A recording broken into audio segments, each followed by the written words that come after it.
Transformers. Robots in the skies. Transformers. More than meets the eye. Transformers. Hey everyone, Rascal here. And Mama, welcome to our channel, Paws On Animation, and our Paws On Animation podcast. Of course. And today we're covering the G1 original first series of Transformers. More than meets the eye. And we've been fans of Transformers for years, but we've never actually watched the original series together from the 80s. So now, for the first time, we're giving our thoughts on the very first series. And we're going to be completely transparent. Some things you might agree with, some you might not. Right. But tell us your thoughts in the comments. But before we start, be sure to like, subscribe, and click the notification bell on future podcasts and one of Paws videos. Absolutely. Thanks so much for joining us.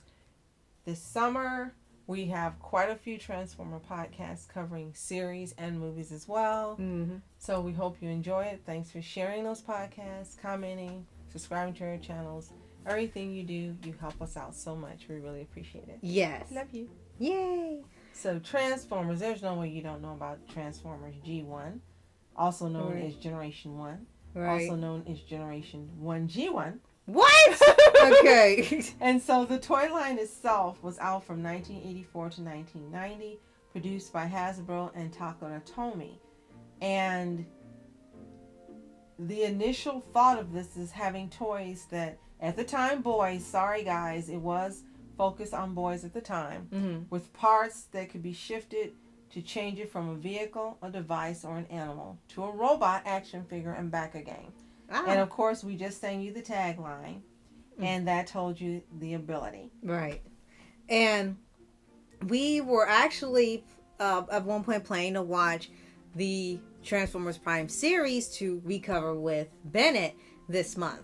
However, we ended up also getting requests to cover a couple other Transformers series. And we decided, let's take a few of these really popular series, especially G1, which was the first time we got a request for that too. And let's take a look at all of them, plus the Transformers 1 movie. And we didn't know what to expect with G1 because we see online a lot of people are hardcore, passionate fans of the original. And for a lot of them, nothing can beat G1. And I never watched the entire series of G1. So imagine my surprise getting to season 2 and through season 5. And it was nothing like season 1. Oh my god. But if you guys have watched the entire series, let us know in the comments. Yes. So we're going to give a little shout out to the inventors, Shoji Kawamori and Kazutaka Miyazaki. Yes, in case you didn't know, they were made in Japan. And one thing I want to put out before we continue is there's this fantastic documentary on Netflix on the Transformer franchise and the toys. It is so much fun to watch. If you play with the toys as a kid, you're going to love the nostalgia. If you didn't and have ever seen them, you're just going to be amazed at how all this came into being and how it grew into this giant conglomerate and how it's still relevant today. Give it a watch.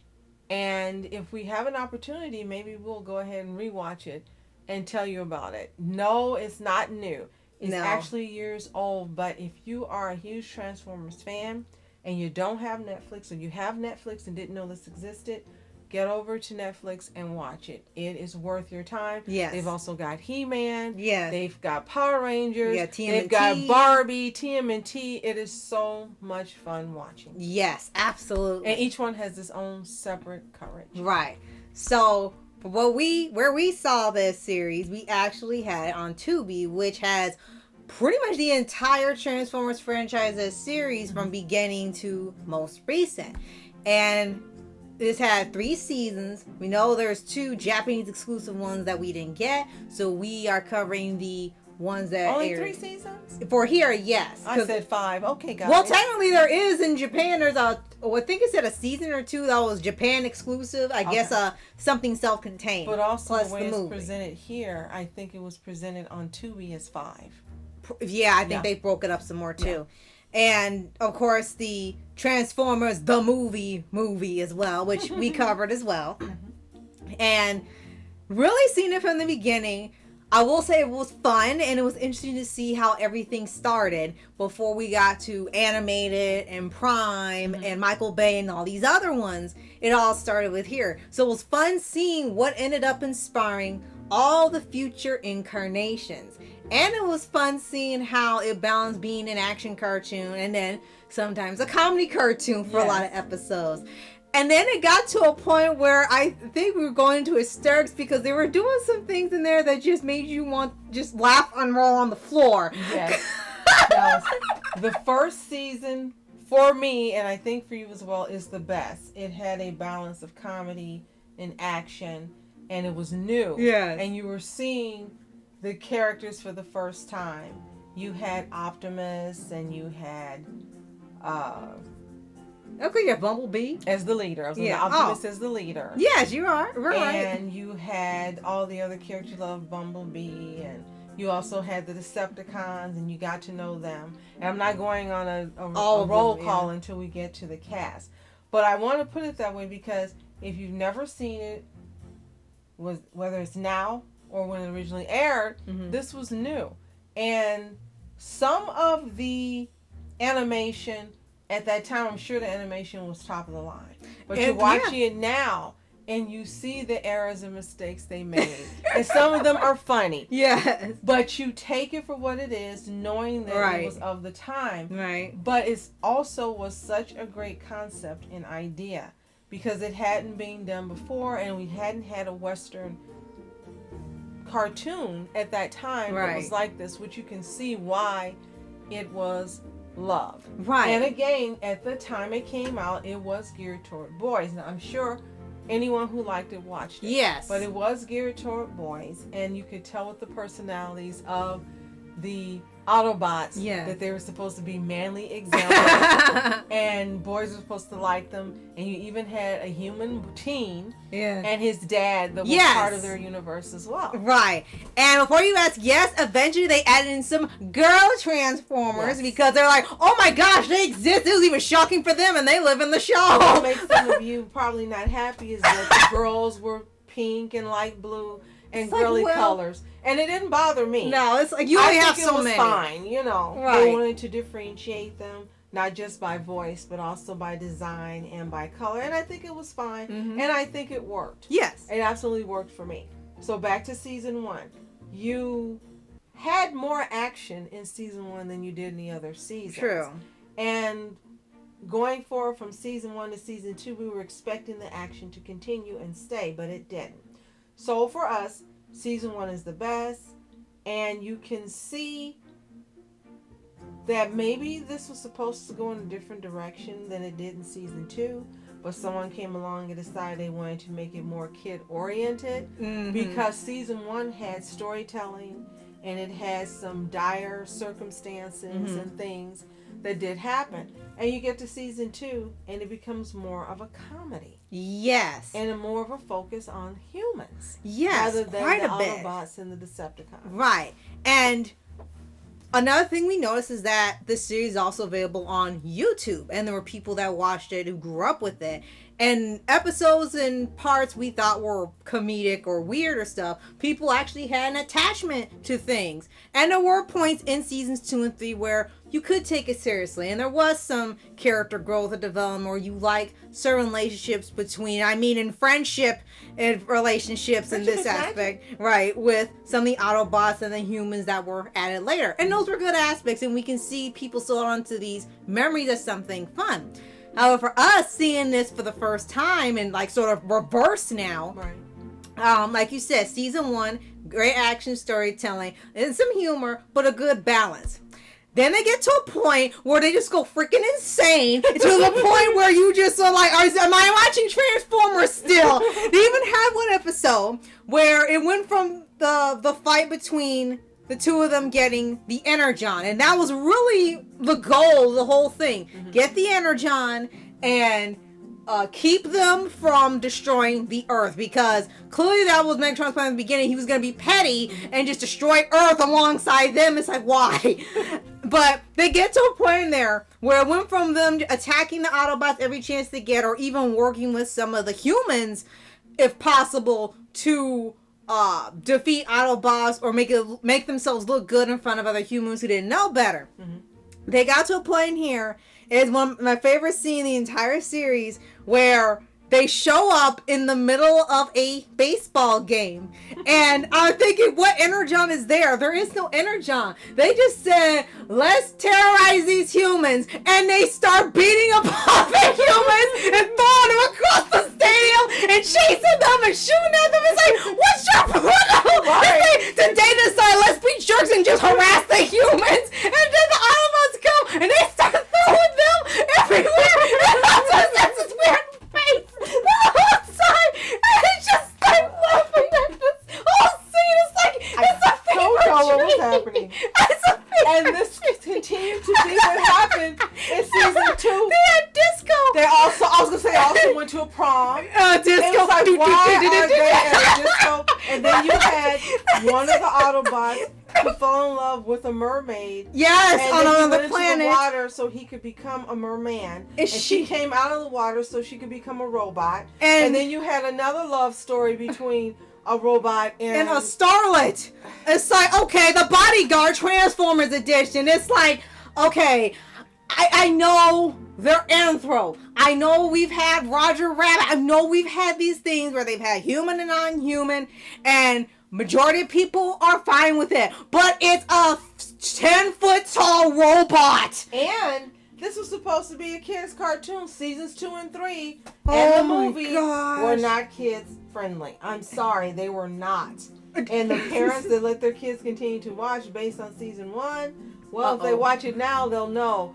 My kid was watching stuff that I didn't even want them to know about or talk to them about, including in season 2? 3. Or season 3, where you had 2 of the people who worked on the show wrote an episode where they had a love story. Yes. That was really raunchy for in a way, yeah. Between 84 and 90 standards for kids. Right. And I guess they didn't know better because when they said, I remember this was such a great love story. I really love these 2 characters. They had such variety. It's like, you do know that this is about Transformers, not this weird sexual tension between 2 space travelers. It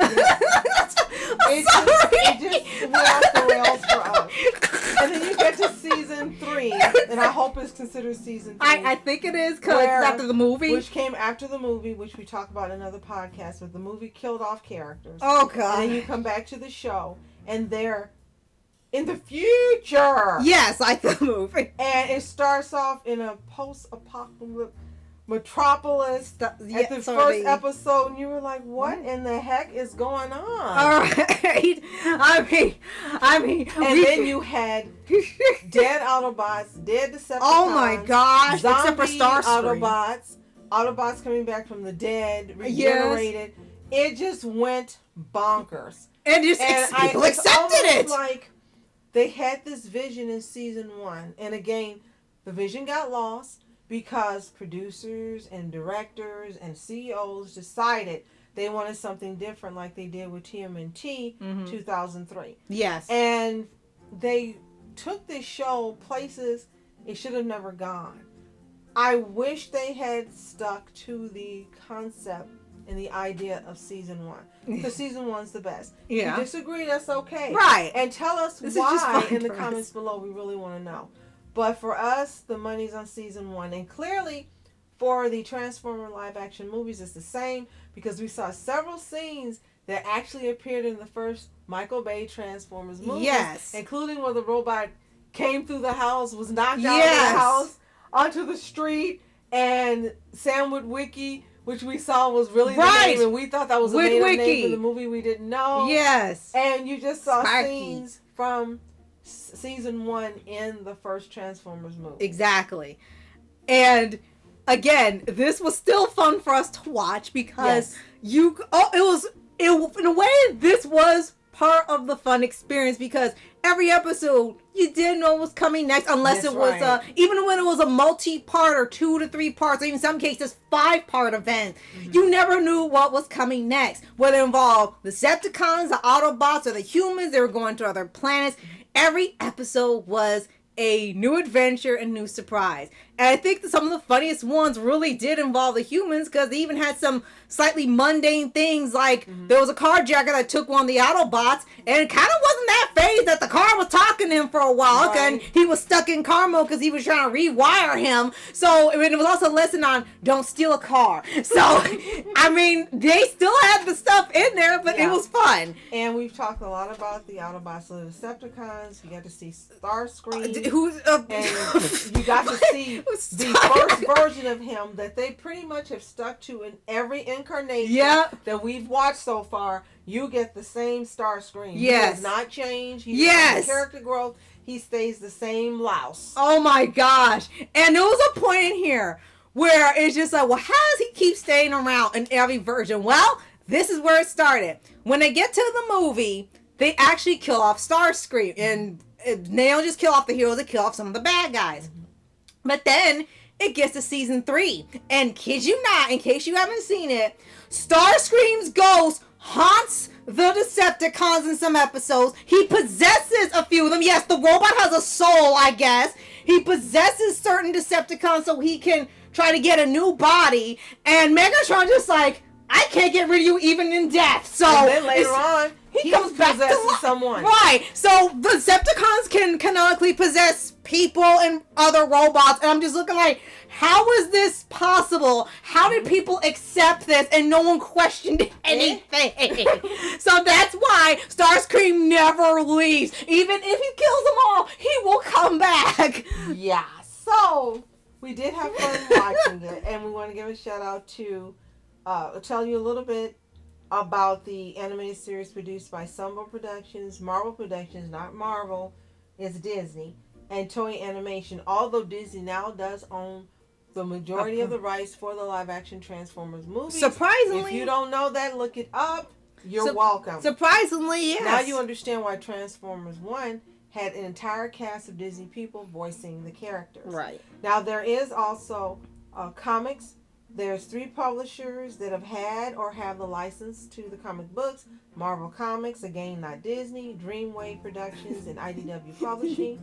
And there are 4 comic book continuities based on the G1 characters. If you want details, ask Playmaker because he knows it all. Yeah, like ask Power him. Rangers. If you want questions directed at him, put them in the comments. And if you want to know something, he's going to know it. Ask him. Yes. And at the time this came out, it's funny because in 1986, they considered the Transformers a counterpart to Rubik's Cube in helping children develop hand-to-eye coordination and spatial reasoning skills. Okay. Well, I guess in a way it's true. You have to really take your time and either put pieces together or fold them or unfold them. So yeah, that makes sense. And believe it or not, this show topped the ratings every week after its debut in 1985. Really? And that's why they ended up getting a theatrical movie, because they did not ever come down in the ratings. Wow. Okay. And it was different. I can see why. Yeah. Definitely see it. They had cereals. They had. I want a Transformers cereal is like. Yes, I wish. Is it like a bunch of It was pieces? based on the 80s cartoon, including Transformers chocolate flavored cereal you would love, similar to Cocoa Puffs. Okay. They have every year a Transformers convention called BotCon, and one of our followers on X, EC, is the one who told us about it, which we didn't know. Right. And requested that we watch this series as well as another one. Right. So thank you so much for giving us the information and educating us. We appreciate it. Yes. And there was also a Transformer Hall of Fame created back in 2010. The BotCon 2010 inauguration included Bob Budiansky, Peter Cullen, Hideki Yoki, Ono Kojin, and the characters Optimus Prime, Bumblebee, Megatron, Starscream, and the Dinobots. Wow. Oh yeah, we got to get to that. We got to talk about that quickly. One more thing, yes. There were so many different bots in this series. We didn't know, and they had video games too, but we didn't know there were this many different types of bots. I was losing my mind at one point. I'm like, what else are you going to come up with? Right? And they had Dinobots, which seems to be the one that sticks around the most out of a majority of the incarnations. You had the Predacons, you had the Constructicons, you had the Stunticons, you had so many. There was even a point where they had a human consciousness in a robot temporarily, which is where Prime got it from with Mech, where it was an entire organization that wanted to do that and think that was the next step of humanity. So many cons and bots and animals and things came from here to So we learned the Vixicons, the canon, Quintessons, which was the female Autobots, and you just start laughing like, how many more toys do you need? Well, clearly it worked for them because here in 2025 they're still popular and people still know them. So they made some really good decisions and some not so good decisions. Yes. But the majority of them seem to be well thought out and great plans. Yes. So let's quickly go over the cast. And we're not going to tell you who voiced what. We're just going to read a list of them because quickly. a lot of them do multiple throughout the True. series. But of course, you know we got to mention Peter Cullen. There's Of course. no way we can't mention Peter Cullen as our favorite Optimus Prime. You're right. And Frank Welker, of course, we're going to get There's to. Jack Angel, Michael Bell, who also voiced characters in Voltron. Yes. 4. Greg Berger, Susan Blue, Corey Burton, Roger Carmel, Michael Chane, Scatman Crothers, Hong Kong Phooey, Yeah. Peter Cullen, Paul Eiding, Dick Gautier, Ed Gilbert, Dan Gilvezan, Casey Kasem, yes, Shaggy, the original Shaggy, Buster Jones, Stan Jones, Chris Latta, Don Messick, Michael McConaughey, John Moshida Jr., or as he was known, Motormouth Moshida, and he Right. voices the Blur. yes. Yeah, Alan jeez. Oppenheimer, Tony Pope, Hal Real, Neil Ross, Ken Sansom, John Stevenson, and last but not least, Frank Welker. Yeah. There were 4 seasons. Okay, there were 4. All right, making The sure. music composed by Johnny Douglas and Robert J. Walsh, narrated by Victor Caroli. Really? There was a total of 98 episodes. 4 executive producers, 5 producers, and the production companies we did mention earlier: Sunbow Productions, Marvel Productions, not to be confused with Disney, Toei Company, and ACOM. Mm-hmm.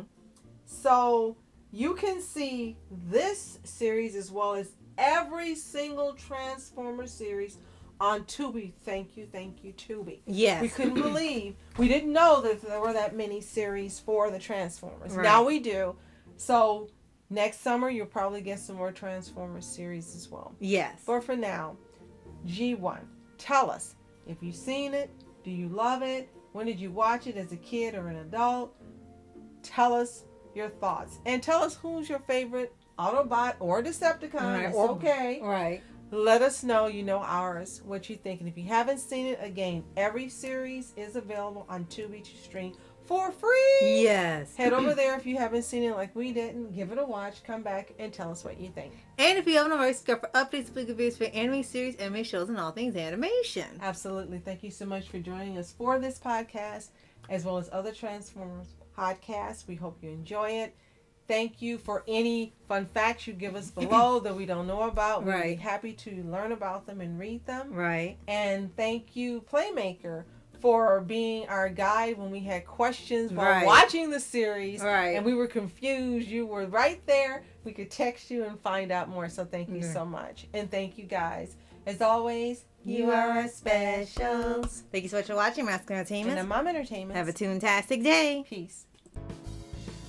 And reporters sitting, flashing lights, trying to walk around, man. Who the hell are you? What you wanna do? Well, man, it's on you. Man, it's on you. Met her in my dreams. She was my queen. A castle in the mountaintops, rivers and streams.